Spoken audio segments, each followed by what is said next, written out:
The second critical technology is delivered by Reserve, a botanical blend of essential antioxidants featuring the profoundly important anti-aging ingredient resveratrol, which nutritional experts are now calling the anti-aging miracle of the century.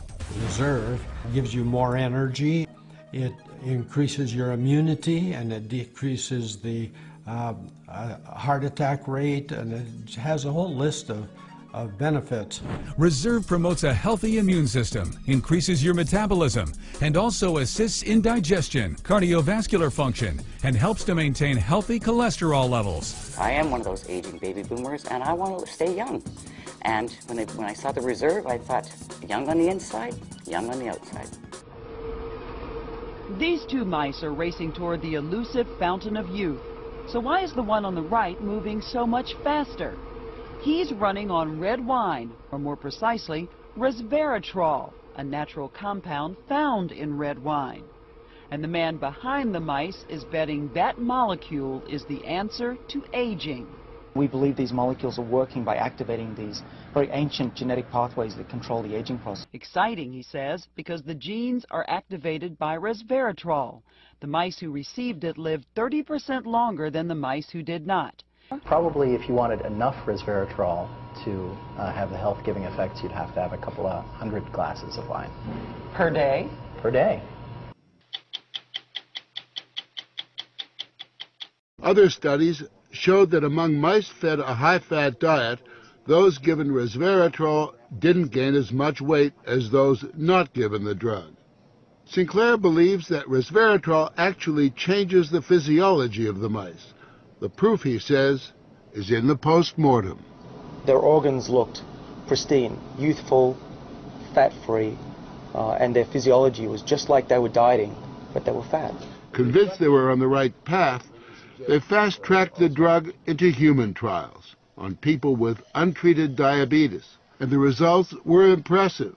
It significantly lowered glucose and insulin levels without the patients changing their diet or taking any other drugs.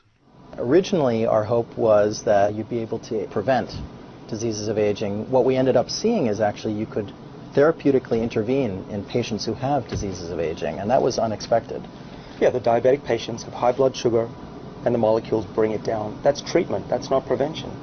Citrus is now developing what they say is a much more potent synthetic version of resveratrol that will also soon go into human trials, this time on cancer patients. I keep on thinking, you know, what used to seem like it was science fiction, I actually believe the biology is right, and if we're right, this may be the most important thing that we're going to do in our lives.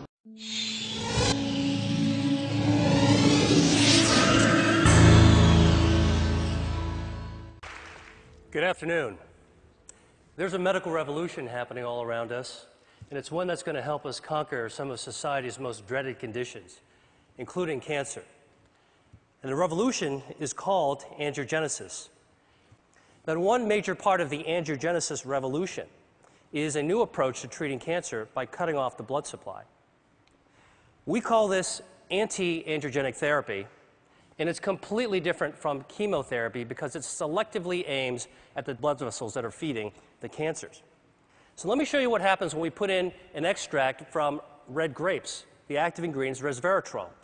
It's also found in red wine. This inhibits abnormal angiogenesis by 60%.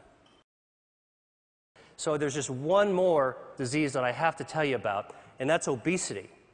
Because it turns out that adipose tissue, fat, is highly angiogenesis dependent. And like a tumor, fat grows when blood vessels grow.